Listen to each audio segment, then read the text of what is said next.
चाची की जिंदगी भर मार मार कर छीलती रही। शिव स्तुति बुदबुदाती माँ अपनी सांवली अनगर उंगलियों से रामायण के पन्ने पलटते हुए मुझे हवन कुंड में आग ले आने का इशारा करती।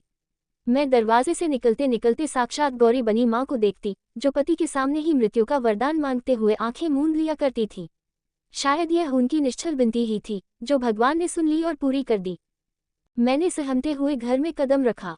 सब कुछ अव्यवस्थित था। चारों ओर अनाड़ी हाथों की स्पष्ट छाप थी। घर भर में बिखरी किताबें, कागज, जूते चप्पलें माँ की अनुपस्थिति का एहसास दिला रही थी।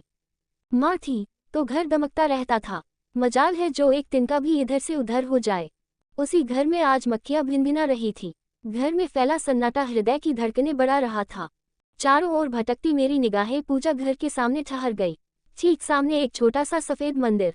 शादी की 25वीं वर्षगांठ पर पापा का दिया यह अप्रतिम उपहार माँ को प्राणों से भी ज्यादा प्यारा था।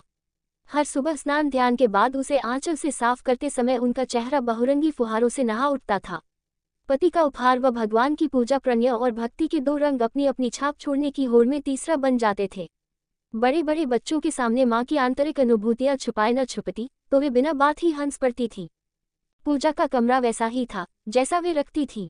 मंदिर के बगल में एक तरफ करीने से लगी रामायण गीता आदि धार्मिक किताबें, तो दूसरी तरफ चंदन, रोली, सिंदूर, अगरबत्ती, धूपबत्ती, चावल, रुई, कलावा और तांबे के बर्तन। लगा जैसे थोड़ी ही देर में माँ रामायण का सस्वर पाठ करने लगेंगी।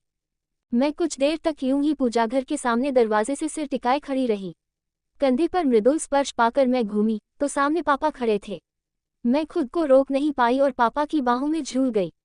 पापा ये क्या हो गया, कहना चाहती थी, मगर आवाज जैसे गले में फंस कर रह गई। जैसे तैसे कह पाई, आपने मुझे पहले खबर भी नहीं दी। हॉटफेयर की पहले से क्या खबर देता बेटा। और फिर मृत शरीर बहुत बड़ा भार बन जाता है जिसे ज्यादा देर घर में नहीं रखा जा सकता। पापा की उंगलियां हौले हौले मेरा सिर सहला रही थीं। कभी कभी शब्दों से परे भी कितना कुछ संप्रेषित हो जाता है। अपने सिर पर उनकी उंगलियों के स्पर्श से मैंने महसूस किया कि तिल तिल टूटने लगे हैं पापा। एक जमाने का लौह पुरुष भीतर ही भीतर खोखला हो गया है। माँ थी तो बड़ा सहारा था, अब नितांत अकेले रह गए हैं। जिम्मेदारियां कम थोड़ी ही हैं। आशा की शादी करनी है, छोटे की पढ़ाई पूरी करनी है। शायद ये जिम्मेदारियां ही उन्हें बिखरने से रोके हुए हैं। 2-3 दिनों में मेहमानों से घर भर गया। चाची ताई बुआ सब अपने अपने बाल बच्चों के साथ आ गई। घर में भीड़ तो थी पर एक अजीब सी खामोशी थी। बुआ चाची की कानाफूसियां थी तो कहीं मर्दों का जमावड़ा था। बहुएं और लड़कियां काम में लगी हुई थी।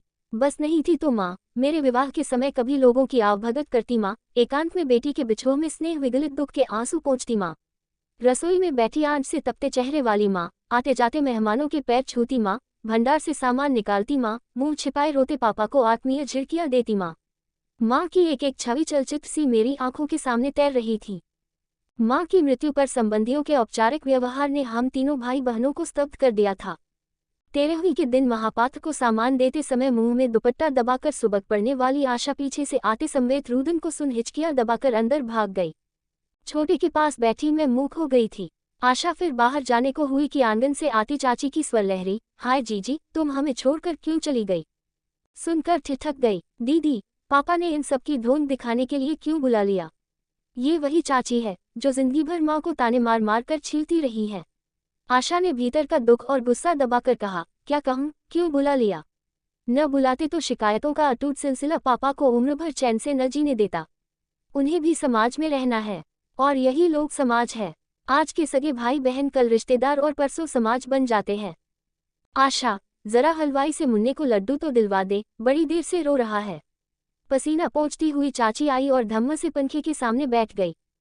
चाची, अभी रो कौन रहा था। आशा ने हैरानी से पूछा। अरे मैं ही थी। इस मौके पर जब कड़ाही में पहली पूरी पड़ती है तो रोया जाता है। बड़ी जीजी बाहर बैठी थी इसलिए मुझे ही पहली पूरी डालने की रस्म निभानी पड़ी। आशा का चेहरा गुस्से से तमतमा उठा।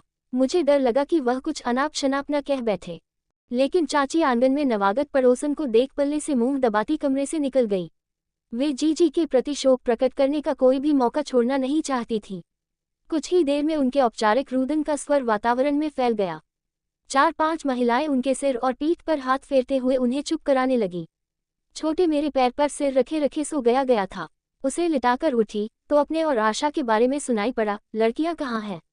भीतर बैठी है, सुना है बेटियों ने एक भी आंसू नहीं गिराया पत्थर का कलेजा है दोनों का, इस पर क्या कहा गया सुनाई नहीं पड़ा। बाहर गई तो सब तिरस्कृत निगाहों से घूर रही थी। माँ चली गई पर समय नहीं रुका। 13वीं हो जाने के बाद धीरे धीरे सारे मेहमान चले गए। आशा का कॉलेज, छोटे का स्कूल और पापा का ऑफिस जाना शुरू हो गया था। मगर घर आंगन के चप्पे चप्पे पर एक अजीब सा शून्य फैल गया था। पापा को ऑफिस जाने में रोज देर होने लगी। छोटे अक्सर बिना खाए जाने लगा। आशा का कॉलेज भी आज दिन छूटने लगा। माँ के अचानक चले जाने के बाद पता लगा कि हम सब कितने आश्रित थे उन पर। आश्चर्य तब हुआ जब मैं नाश्ता लेकर गई तो देखा छोटे भी पहले घंटी ठुनकने के बाद तैयार होता था, फिर नखरे करके खाना खाता। माँ के लाड़ प्यार ने उसे अब भी छोटा बना रखा था, वरना 12-13 साल का लड़का छोटा नहीं होता। आज तैयार होकर खुद नाश्ता करने बैठ गया। आधा पराठा खाया और उठ गया। दीदी भूख नहीं है? खा लो भैया, दिन भर भूखे रहोगे। मैं तो जानती भी नहीं कि माँ इसे कैसे मनाती थी। कुछ नहीं सूझा तो पूछा, माँ की याद आ रही है? उसने आंखें नीची कर ली, फिर बोला, दीदी क्या अब माँ कभी वापस नहीं आ सकती? नहीं भैया। मैंने मुश्किल से अपने को रोका। वह हिचकियाँ लेता हुआ मुझसे लिपट गया। ये क्या हो रहा है? छोटे, तुम स्कूल नहीं जाना? चलो बस्ता उठाओ। पापा नहाकर सीधे कमरे में चले आए थे। छोटे ने बस्ता उठाया और चुपचाप निकल गया। मैं बाहर आई, वहां आशा चौखट पकड़े रो रही थी। मुझे देखते ही लिपट गई। पीछे पीछे पापा भी आ गए। आशा बेटा तुम तो धीरज रखो, तुम्हें देखकर छोटे भी रोएगा। चलो खाना लगाओ, भारी आवाज में पापा ने कहा। इसके बाद 2-4 दिन घर व्यवस्थित करने में निकल गए। अकेला घर काटने को दौड़ रहा था। चारों ओर माँ का स्पर्श विह्वल कर रहा था। उस दिन इतवार था, सब लोग घर में ही थे। मैं नहाकर निकली तो देखा पापा गंदे कपड़ों का ढेर लगाए बैठे थे। मैंने ड्राई क्लीन करने वाले कपड़े एक तरफ रखे और बाकी कपड़े बाथरूम में डाल आई। खाना लगाकर पापा को बुलाने गई तो देखा वे बाथरूम में बैठे बनियान में बहुत सा साबुन लगाए उसे धोने की कोशिश कर रहे हैं। ये क्या पापा? मैंने उनके हाथ से बनियान छीन ली। आप छोड़िए, मैं धो लूंगी। तुम कब तक धोगी? फिर तुम्हारे जाने के बाद अकेली आशा क्या क्या करेगी? तुम्हारा क्या ठिकाना कब अशोक लेने आ जाए? सच ही तो कह रहे हैं पापा, मैं तो भूल ही गई कि मुझे जाना भी है। पता नहीं गुड़िया कैसे रहती होगी, बेचारी है भी कितनी सी। मैं तो तार पाते ही अशोक के साथ चली आई थी। इतनी छोटी बच्ची मेरे बिना कैसे रहती होगी? गुड़िया के भोले मुख की स्मृति मुझे उदास कर गई।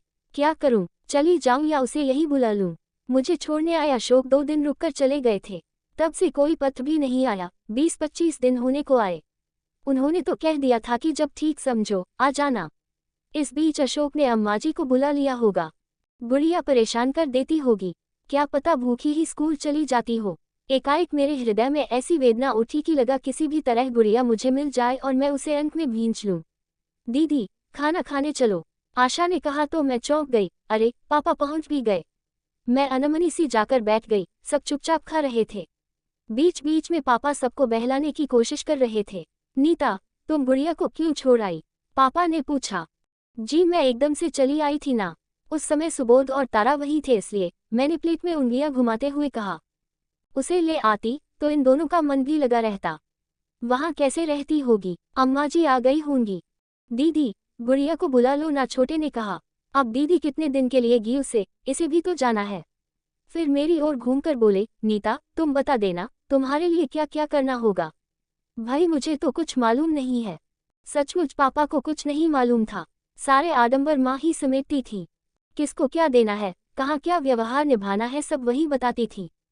हर बार मेरे जाने के 4 दिन पहले से ही तैयारियां शुरू कर देती थी। ढूंढ ढूंढ कर मेरी पसंद की चीजें बनाती थी। आशा अक्सर कहती, दीदी तुम जल्दी जल्दी आया करो तो हमारा भी भला होता रहेगा। और फिर चलते समय सामान की तैयारी, कभी डलिया बांध रही है तो कभी मिठाई बना रही है। विदाई में मेरी साड़ियाँ और गुड़िया को कपड़े जरूर देती थी। चलते समय अशोक का टीका भी जरूर करती थी। उनकी डलिया देखकर अशोक कहते थे, ये सब कैसे जाएगा, वहाँ सब मिलता है माँ।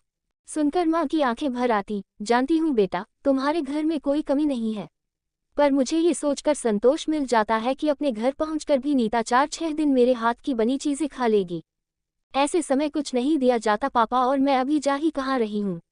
मेरे स्वर में पीड़ा छलक पड़ी। दीदी तुम मत जाना, गुड़िया को भी यही बुला लो, छोटे ने लिपट कर कहा। और अगर आज ही अशोक आ गए तो पापा ने कहा तो दोनों के चेहरे उतर गए। आशा उठ गई पर जाते जाते फुसफुसा गई, दीदी अभी जाओगी तो मेरी पढ़ाई चौपट समझो। कैसे जाऊं इन्हें छोड़कर? आशा पढ़ नहीं पाएगी। छोटे रो रो कर आधा हो जाएगा। नहीं नहीं, मैं अभी नहीं जाऊंगी। गुड़िया को भी यही बुला लूंगी, पर फिर अशोक कैसे रहेंगे? अम्मा जी ज्यादा दिन नहीं रुक सकेंगी, क्योंकि उनके बिना गांव में बाबूजी को परेशानी हो जाएगी। तारा पड़ेगी या घर संभालेगी? हे भगवान, मैं क्या करूं? चाची को बुला लूं, लेकिन चाची के सामने छोटे के सहमे चेहरे ने मुझे सिहरा दिया। मैं चुपचाप जाकर माँ के पूजा घर में बैठ गई। लगा जैसे सारी उलझनों से मुक्त होकर शांति और पवित्रता के घेरे में आ गई हूँ। इस शांति को बूंद बूंद घुटते हुए पीतल की मूर्ति को हाथ में लेकर सिंदूर लगाया तो लगा माँ पीछे खड़ी है। अरे पहले नहला तो ले भगवान को। और फिर वही चिर परिचित स्नेहिल हंसी। मेरी आंखों के सामने वे तमाम दृश्य ज्यों की त्यों तैरने लगे। पूजाघर में अगरबत्ती की भीनी भीनी खुशबू, छोटी सी घंटी की खनक, अशुद्ध उच्चारण में शिवस्तुति बुदबुदाती माँ अपनी सांवली अनगर उंगलियों से रामायण के पन्ने पलटते हुए मुझे हवन कुंड में आग ले आने का इशारा करती। मैं दरवाजे से निकलते निकलते साक्षात गौरी बनी माँ को देखती, जो पति के सामने ही मृत्यु का वरदान मांगते हुए आंखें मूंद लिया करती थी। शायद यह उनकी निश्चल विनती ही थी, जो भगवान ने सुन ली और पूरी कर दी। दीदी, तुम्हारा पत्र आया है। आशा ने एक लिफाफा मेरी गोद में डाल दिया। अशोक का संक्षिप्त सा पत्र था। गुड़िया बीमार है, मैं 10 की सुबह आ रहा हूँ। पढ़कर पत्र मैंने रामायण में दबा दिया और बैठी की बैठी रह गई निश्चल निःशब्द। तारीख याद करने की कोशिश की तो याद आया, 10 तारीख तो कल ही है।